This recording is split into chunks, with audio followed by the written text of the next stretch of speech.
السلام علیکم ورحمۃ اللہ۔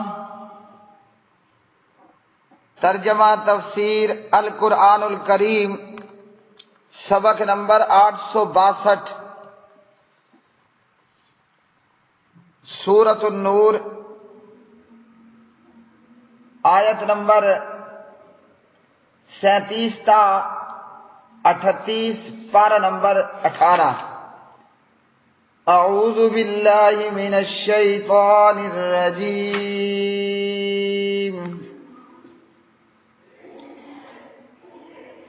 رجال لا تلہیہم تجارۃ ولا بیع عن ذکر اللہ وإقام الصلاة وإيتاء الزكاة يخافون يوما تتقلب فيه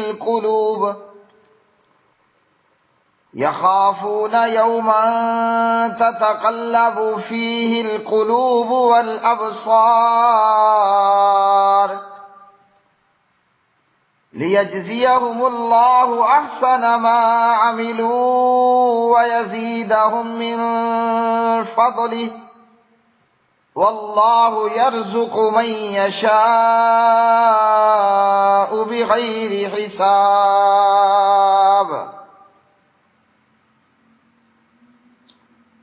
وہ بڑی شان والے مرد جنہیں اللہ کے ذکر سے اور نماز قائم کرنے اور زکوٰۃ دینے سے نہ کوئی تجارت غافل کرتی ہے اور نہ کوئی خرید و فروخت، وہ اس دن سے ڈرتے ہیں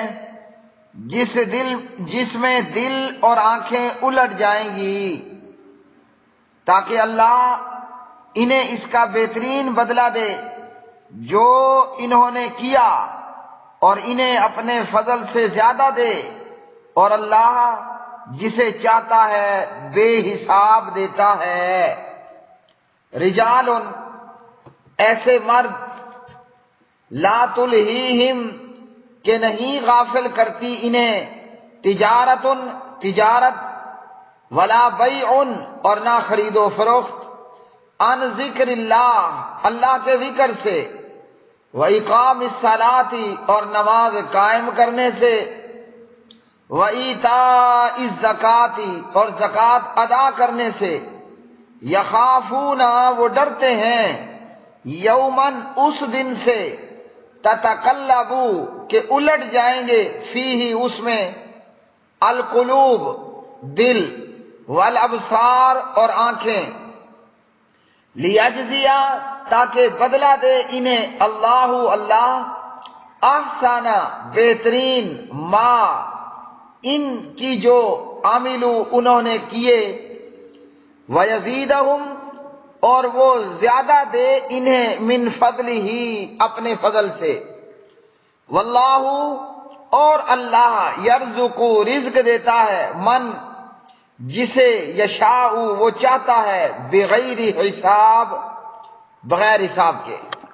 پیارے بھائیوں بہنوں، آج کے سبق میں سورۃ النور کی یہ آیات بینات، اللہ سبحانہ و تعالی ان آیات بینات میں ایسے باعمل اور با کردار لوگوں کا تذکرہ فرما رہے ہیں جو نماز ادا کرنے میں سستی نہیں کرتے اور جو زکوٰۃ کو وقت پر ادا کرتے ہیں۔ دوسرے لفظوں میں اللہ رب الرحمن ہمیں ترغیب دے رہے ہیں، اللہ ہمیں شوق دلا رہے ہیں، اور اللہ رب العالمین ہمیں ڈرا رہے ہیں۔ اللہ کی ترغیب اور شوق دلانا یہ ہے کہ مومنو، نماز میں سستی مت کرو۔ میرے بھائیوں بہنوں، یہ نماز ہمارا مقصد حیات ہے۔ نماز کیا ہے؟ نماز ہمارا مقصد حیات ہے۔ وَمَا خَلَقْتُ الْجِنَّ وَالْإِنسَ إِلَّا لِيَعْبُدُونَ۔ اللہ نے جن و انس کو کیوں پیدا کیا؟ اپنی عبادت کے لیے۔ تو نماز عبادات میں سب سے سپریم عبادت ہے۔ نماز کون سی عبادت ہے؟ نماز سپریم عبادت ہے۔ تو اللہ رب الرحمن ایمان والوں کو یہ شوق اور ترغیب دلاتا ہے کہ مومنو نماز میں سستی مت کرنا۔ اور دوسری چیز ہے زکوٰۃ کا ادا کرنا۔ زکوٰۃ کون ادا کرے گا؟ وہ جس کے پاس سونا ہے، چاندی ہے، روپے پیسہ کرنسی ہے، یا کھیت اور کھلیان موجود ہیں، تو فصل کی کٹائی پر فصل کی کٹائی کے دن فصل کا 10واں 20واں عشر ادا کرنا ہوتا ہے۔ آپ کے پاس پیسہ، روپے پیسہ، کرنسی، چاندی، سونا ہے اور وہ اپنے نصاب کو پہنچتا ہے، تو سال پورا ہونے پر آپ کو ہر 1000 پر 25 روپے اور ہر لاکھ میں 2500 کے حساب سے زکوٰۃ ادا کرنی ہے۔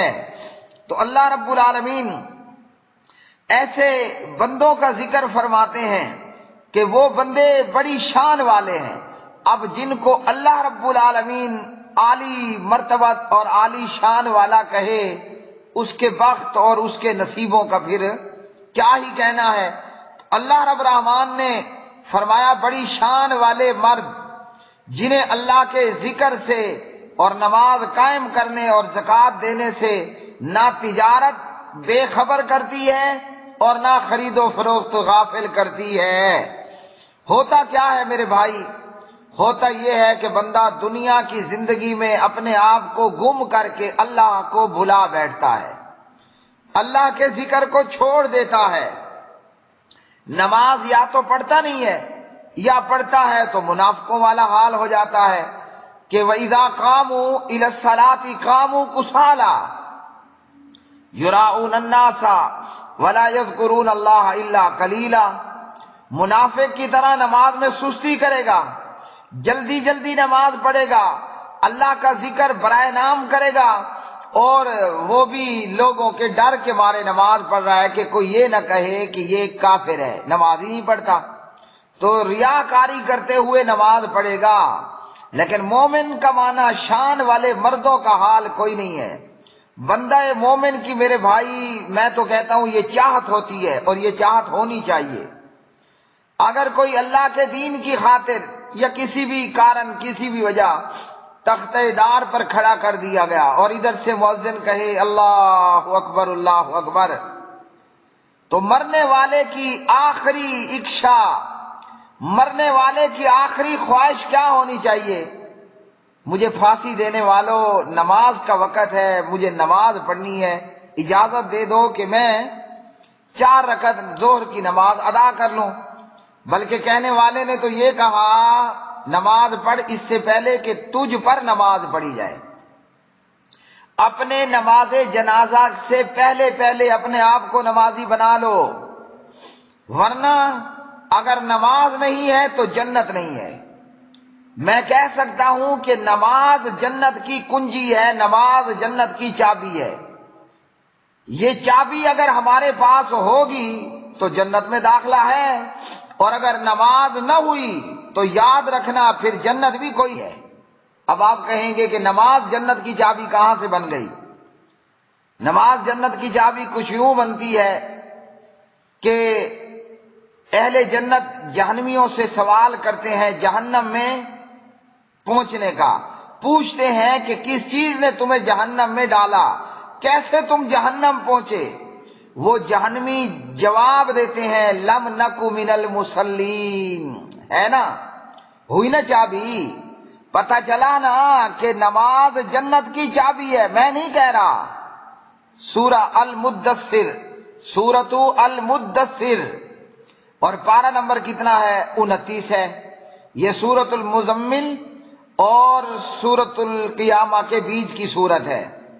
اہل جنت سے، اہل جنت نے جہنمیوں سے پوچھا جہنم میں گرنے کا سبب، تو جہنمی بتا رہے ہیں لم نکو من المصلین، ہمارے جہنمی ہونے کا سبب یہ ہوا کہ ہم بے نمازی تھے۔ تو میرے بھائیو نماز جنت کی چابی ہے، نماز جنت کی چابی ہے، نماز نہیں ہے تو جنت بھی کوئی نہیں ہے۔ یہ پکا ٹھکا فیصلہ ہے، اور بے نمازیوں کی کوئی شفاعت اور سفارش کرنے والا بھی کوئی نہیں ہوگا۔ بڑے بڑے پاپی جہنم میں ہوں گے، اللہ ہمیں بچائے۔ زانی ہوگا، چور ہوگا، شرابی ہوگا، قاتل ہوگا، ڈاکو ہوگا، چور اچکا ہوگا، بڑے بڑے گنہگار جہنم میں ہوں گے۔ حضور حضرت محمد الرسول اللہ صلی اللہ علیہ وسلم فرماتے ہیں میری شفاعت میرے امت کے کبیرہ گناہوں کا ارتکاب کرنے والوں کے لیے ہوگی۔ اور یہ حدیث آج بھی نبی پاک علیہ الصلوۃ والسلام جس حجرہ عائشہ میں دفن ہے اس کے باہر یہ حدیث آج بھی لکھی ہوئی موجود ہے۔ یعنی ایک مسلمان وہ جتنا بڑا پاپی اور گنہگار کیوں نہ ہوا، اللہ کے پاک نبی اس کی شفاعت کریں گے اور اسے جہنم سے نکال کر جنت عطا کر دی جائے گی۔ لیکن بے نمازیوں کی شفاعت اور سفارش کرنے والا کوئی نہیں ہوگا۔ ہم کیا کرتے ہیں، کہیں دوستوں یاروں میں گپ شپ میں ہیں، اپنے گھر اور اپنی فیملی میں ہم گپ شپ کر رہے ہیں، ہاں جی، یا ہم دکان پر بیٹھے خرید و فروخت کر رہے ہیں، یا ہم سامان تجارت لینے کے لیے سفر میں ہیں، نماز چھوڑ دیتے ہیں، نماز میں سستی کرتے ہیں۔ یہ ایمان والوں کی شان نہیں ہے۔ بڑی شان والے ہیں وہ مرد کہ جنہیں اللہ کے ذکر اور نماز قائم کرنے اور زکوٰۃ دینے سے نہ تجارت غافل کرتی ہے نہ ہی خرید و فروخت کرتی ہے۔ جہاں تک معاملہ ہے تجارت کا اور بیع کا تو یہ ایک ہی چیز ہے۔ تجارت میں یہ ہوتا ہے کہ بندہ خریدنے جا رہا ہے، سفر کر رہا ہے، ہاں جی، اپنے پاس سامان تجارت کو محفوظ کر رہا ہے، اور اس طرح کے دیگر معاملات۔ بیع میں یہ ہوتا ہے کہ آپ یا تو کسی سے خرید رہے ہیں یا کسی کو آپ بیچ رہے ہیں۔ اب اس کی شکل یہ ہے کہ ایک بندہ اپنی دکان اور شاپ پر موجود ہے، ہاں جی، وہاں کسٹمر موجود ہے، ایک ہے یا 20 ہیں، اور وہ جناب دھڑا دھڑ خریداری کر رہے ہیں، اور یہ بیچنے والا دکاندار بیچ رہا ہے۔ ادھر محلے میں ادھر ایریے میں موجود مسجد سے آواز لگاتا ہے مؤذن، حی علی الصلاۃ حی علی الفلاح، آؤ نماز کی طرف، آؤ کامیابی کی طرف۔ شیطان اسے کہتا ہے رک، ابھی تو بہت ٹائم پڑا ہے، تھوڑا لیٹ نماز پڑھ لوں گا، فی الحال میری دکان پر کسٹمر کا، گاہکوں کا بہت زیادہ رش ہے۔ لیکن جو مومن مرد ہوگا، جو شان والے مرد ہوں گے، اللہ اکبر، وہ ادھر اللہ اکبر کی صدا سنے گا، ادھر شٹر ڈاؤن، بس چلو نماز کو۔ گاہک اگر ساتھ والے کے پاس جائیں تو 1000 دفعہ جائیں۔ اس شان والے مرد کو یہ معلوم ہو گیا کہ میرا فائدہ ہے حی علی الصلاح حی علی الفلاح پر لبیک کہنا، مطلب نماز کو دوڑ جانا۔ لیکن نکارا اور نکما یہ سمجھتا ہے کہ میرا فائدہ ہے دکان چلاتے رہنا۔ اب پچھلی امتوں نے جس چیز کا کباڑہ کیا اور خراب کیا وہ نماز تھی، اور اس امت نے بھی جس چیز کا سب سے بڑا کباڑہ کیا وہ نماز ہے۔ ایک پوائنٹ یہ کہ پہلے تو نماز پڑھتے نہیں ہیں، دوسرا یہ کہ پڑھتے ہیں تو سستی کرتے ہیں، تیسرا یہ کہ پڑھتے ہیں تو کسی نے کوئی نماز بنا رکھی ہے، کسی نے کوئی نماز محمدی پڑھنے والے، آپ کو سلو کما رأیتمونی اصلی پر عمل کرنے والے وہ خال کم ہی نظر آئیں گے صلی اللہ علیہ وسلم۔ تو یہ لوگ تجارت اور خرید و فروخت انہیں غافل نہیں کرتی۔ مطلب کیا ہے، ادھر اذان ہوئی اور ادھر مسجد پہنچ گیا، دکان بند کرنی پڑی، شٹر ڈاؤن کرنا پڑا، اس پر کوئی یہ بات بھاری نہیں گزرتی۔ اللہ اکبر کبیرہ۔ اللہ رب الرحمن ہمیں بھی ایسے لوگوں میں ہمارا شمار فرمائے کہ ہم اللہ کے ذکر سے اور نماز سے غافل نہ ہوں۔ اسی طرح نماز بذات خود اللہ کا ذکر ہے، اور نماز کے علاوہ ذکر یہ ہے کہ ہم اللہ کو اپنے دل میں یاد رکھیں، ہم زبان سے لا الہ الا اللہ کا ورد کریں، ہم زبان سے سبحان اللہ و بحمدہ سبحان اللہ العظیم کا ورد کریں، ہم اپنی زبان کے ساتھ سبحان اللہ و بحمدہ عدد خلقی ورضا نفسی وزنۃ عرشی و مداد کلماتی، ہم دعا کرتے رہے، ذکر زبان پر جاری رہے، لا الہ الا اللہ کا ذکر ہے، لا الہ الا اللہ الحلیم الکریم کا ذکر ہے، لا حول ولا قوت الا باللہ کا ذکر ہے، زبان ہماری ذکر سے جاری رہے۔ اور یہ کہ ہم دھوکہ کرنے لگیں تو ہمارے دل میں یہ بات یاد ہو کہ میرا رب مجھے دیکھ رہا ہے اور سن رہا ہے۔ ہم برا کرنے لگیں تو ہمارا دل ہمیں فوراً دستک دے کہ ہم برا کر رہے ہیں۔ جب دل میں اللہ کی یاد ہوگی بندہ گناہ سے باز رہے گا۔ جب زبان پر اللہ کا ذکر ہوگا تو وہ سچ بولے گا، جھوٹ نہیں بولے گا۔ نبی پاک علیہ الصلوۃ والسلام ترمذی ابواب الدعوات باب ما جاء فی فضل الذکر حدیث نمبر 3375، لا یزال لسانک رطبا من ذکر اللہ۔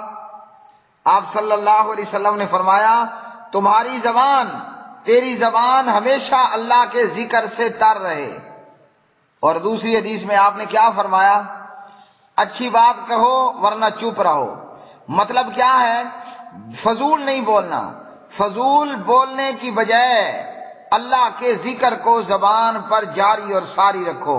اور قرآن مجید نے فرمایا ایمان والوں کو حکم دیا اذکروا اللہ ذکرا کثیرا، مومنو اللہ کو یاد کرو، تھوڑا بہت نہیں، تھوڑا سا نہیں، بلکہ ذکرن کثیرا، اللہ کو یاد کرنا ہے، بہت زیادہ یاد کرنا، دھڑا دھڑ یاد کرنا۔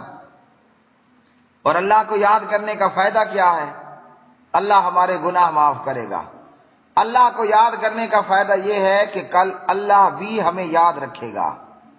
ورنہ اگر آج ہم نے اللہ کو پیٹھ دکھائی، اگر آج ہم نے اللہ کو بھلا دیا، تو اللہ کا یہ فرمان سورۃ الحشر میں موجود ہے، باقی جگہوں پر بھی ہوگا کہ آج اللہ نے تمہیں بھلا دیا، مطلب اپنی رحمت سے محروم کر دے گا۔ اللہ کا بھلا دینا کیا ہے؟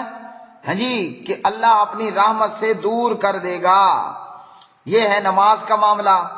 زکوٰۃ کا معاملہ یہ ہوتا ہے کہ بندہ کہتے ہے آج دیتا ہوں کل دیتا ہوں، مصروفیت زیادہ ہے اور وقت پر زکوٰۃ ادا نہیں کرتا، یا آج کل کرتے کرتے سرے سے ادا نہیں کرتا، تو ایسے بندے کے لیے بھی وبال ہے اور عذاب ہے۔ اب زکوٰۃ کے ادا کرنے سے اللہ تعالیٰ نے ہمیں اصل تعلیم کیا دی ہے؟ ویسے تو اس میں بہت سارے اسرار و رموز ہوں گے، اللہ آپ جانتا ہے۔ زکوٰۃ کے ادا کرنے سے ہمیں پتہ چلا کہ اسلام نے ہمیں رہبانیت سے روک دیا۔ رہبانیت کیا ہے؟ رہبانیت ہے ترک دنیا۔ ہاں جی، بس جنگل میں پہنچ جاؤ اور ہر وقت اللہ اللہ کرو، یہ کوئی کمال نہیں ہے۔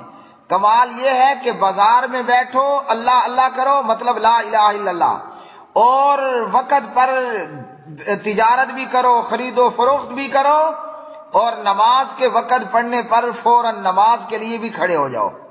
یہ ہے کمال۔ جنگل میں بیٹھا ہے، وہاں نہ جھوٹ ہے نہ سچ کی بات ہے، ہاں جی، نہ وہاں تجارت ہے نہ وہاں پر بے ہے، خرید و فروخت ہے، تو پھر کیا کمال بچنا؟ وہ بچنا تو تب ہے کہ جب آپ کے پاس شراب بھی ہو اور شراب پلانے والا بھی ہو، اور پھر آپ کہو انی اخاف اللہ، یہ ہے کمال۔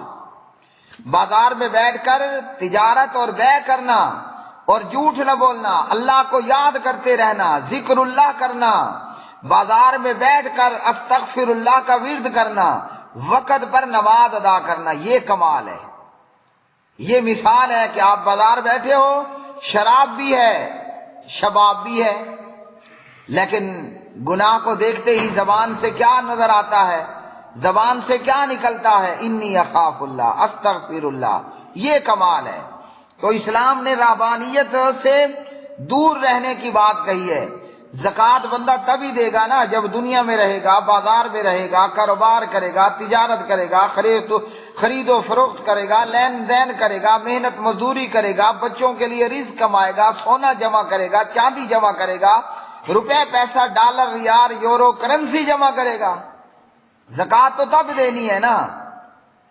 تو پتہ چلا کہ زکوٰۃ کے ادا کرنے کا کہہ کر اللہ نے رہبانیت سے، ترک دنیا سے روک دیا اور حلال رزق کمانے کی ترغیب دی ہے۔ اور اللہ کے پیغمبر سبحان اللہ وہ بھی محنت مزدوری کرتے تھے، روپے پیسہ جمع کرتے تھے، جیسا کہ ہمارے بابا جی آدم نبی اللہ علیہ الصلوۃ والسلام وہ بکریاں پالتے تھے، گائیاں پالتے تھے، مویشی پالتے تھے، کھیتی باڑی کرتے تھے، کاشتکار تھے، اور تمام انبیاء علیہ الصلوۃ والسلام نے بکریاں چرائیں۔ نبی علیہ السلام بھی نبوت سے پہلے مزدوری پر، اجرت پر، ماہانہ یا سالانہ یا ویکلی، ہفتہ وار ان سے مزدوری لیتے اور اہل مکہ کی بکریاں چرایا کرتے تھے، اور خود آپ صلی اللہ علیہ وسلم تاجر بھی رہے، آپ نے تجارت بھی کی، آپ نے بیع بھی کی، خرید و فروخت بھی کی، اور اللہ کی راہ میں اللہ کی راہ میں جہاد بھی کیا۔ لیکن بدنصیبی آج امت کا حال یہ ہے، جو رہبانیت کو اختیار کر لے، ملنگ بن کر ترک دنیا کر لے، اور کمانا اور تجارت اور خرید و فروخت کو چھوڑ کر ننگا دھڑنگا بن کے وہ بھیک مانگنا شروع کر دے، سمجھتے ہیں کہ یہ بڑا ولی اللہ ہے۔ نہ، اگر یہ ولی اللہ ہے تو گائیاں بکریاں چرانے والے پھر وہ ولی اللہ نہ ہوئے؟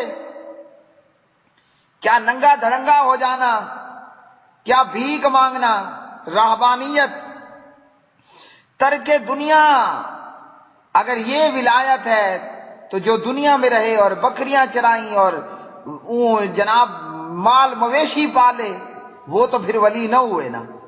تو یہ رہبانیت اور صوفیت یہ ولایت نہیں ہے۔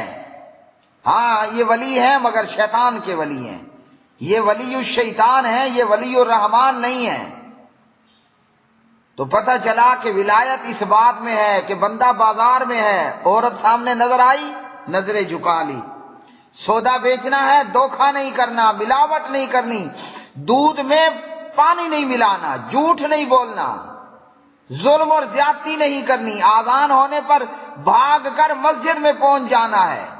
یہ ہے ولی اللہ۔ یہ کون ہے؟ یہ ولی اللہ ہے جو خانقاہ بنا کر ہر وقت اللہ اللہ کر رہا ہے، جو جنگل میں جا کر راہب بن کر ترک دنیا کیے ہوئے ہے، یہ تو ولی الشیطان ہے، پرلے درجے کا شیطان کا ولی ہے۔ یہ کہاں سے ولی الرحمان بن گیا؟ ولی وہ ہے جو بازار میں بھی ہو اور جھوٹ بھی نہ بولے، بازار میں بھی ہو اور سودا اور خرید و فروخت بھی کرے، اور اذان ہوتے ہی دوڑ کر مسجد کو پہنچے، یہ ہے ولی اللہ۔ وہ کہاں سے ولی ہے؟ اب ایک بندہ جنگل میں بیٹھا ہے، اسے کوئی عورت نظر آ ہی نہیں رہی ہے، تو اس نے کیا تکنا؟ اور بھائی کمال یہ ہے کہ میں دکان پر ہوں، میں بازار میں ہوں، مجھے عورت نظر آئے اور میرے دل میں اللہ ہو، اللہ کا ڈر، اللہ کی ذات عرش پر مستوی ہے، میرے دل میں اللہ کا ڈر ہو اور میں فوراً نظریں جھکا لوں، یہ ہے ولی اللہ۔ جنگل میں اسے کھے نظر آئے گا، خاک نظر آئے گا کچھ کہ وہ دیکھے گا نہیں اور بچے گا وہ۔ صحابہ کرام رضوان اللہ تعالی علیہ مجمعین وہ تجارت بھی کرتے تھے، خرید و فروخت بھی کرتے تھے، زکوٰۃ وقت پر ادا کرتے، نماز کو وقت میں ادا کرتے تھے۔ وہ تجارت بھی کرتے، خرید و فروخت بھی کرتے اور زکوٰۃ وقت پر ادا کرتے۔ اور یہ مومن مرد کیوں اللہ کا ذکر کرتے ہیں، کیوں نماز وقت پر پڑھتے ہیں، کیوں زکوٰۃ وقت پر ادا کرتے ہیں؟ اس لیے کہ انہیں قیامت کے دن کا ڈر اور خوف ہے۔ ان کو پتا ہے کل قیامت کے دن پائی پائی کا اللہ نے حساب لینا ہے، اللہ نے ذرے ذرے کا حساب لینا ہے۔ تو اس لیے اللہ کے ڈر مارے یہ نماز بھی پڑھتے ہیں، زکوٰۃ بھی دیتے ہیں، اور اپنی زبانوں کو اللہ کے ذکر سے تر بھی رکھتے ہیں۔ اور اللہ نے مومنوں کی یہ صفت بتائی ہے، کیا صفت بتائی ہے؟ سورہ الف لام میم سجدہ کے اندر، کہ وہ اپنے رب کو پکارتے ہیں طمع اور خوف کے ساتھ، ڈر ہے اللہ کے عذاب سے اور لالچ اور طمع ہے اللہ کی جنت کا۔ تو ہم نے اپنے پروردگار کی عبادت کرنی ہے، نماز اور زکوٰۃ ادا کرنی ہے، زبان پر اللہ کا ذکر اور ورد جاری رکھنا ہے۔ کیوں؟ کہ اللہ ہمیں اپنے عذاب سے بچا لے۔ کیوں؟ کہ اللہ اپنی جنت اور مجھے اور آپ کو اللہ تعالیٰ اپنی جنت الفردوس عطا فرما دے۔ یہاں ایک بات ہوئی ہے رجال کی، شان والے مرد، تو کیا عورتوں کے حوالے سے یہ بات نہیں ہے؟ شان والے مرد اللہ نے اس لیے بات کی کہ تجارت ہو یا بیع ہو، یہ مردوں کا کام ہے، عورتوں کا کام نہیں ہے۔ عورت کا، خاتون خانہ کا کام ہے چادر اور چار دیواری میں رہنا، گھر کے اندر رہنا۔ ہاں، عورت بھی مسجد میں آ کر نماز پڑھ سکتی ہے، اور نبی علیہ السلام نے فرمایا لا تمنعوا اماء اللہ مساجد اللہ، بخاری کتاب الجمعہ حدیث نمبر 900، مطلب 900۔ اللہ کی بندیوں کو مسجدوں میں جانے سے مت روکو، ہاں لیکن ان کا گھر میں نماز پڑھنا افضل ہے۔ لا تمنعوا نساءکم المساجد وبیوتہن خیر لہن، ابو داود کتاب الصلاۃ باب ما جاء فی خروج النساء الی المسجد حدیث نمبر 567 567۔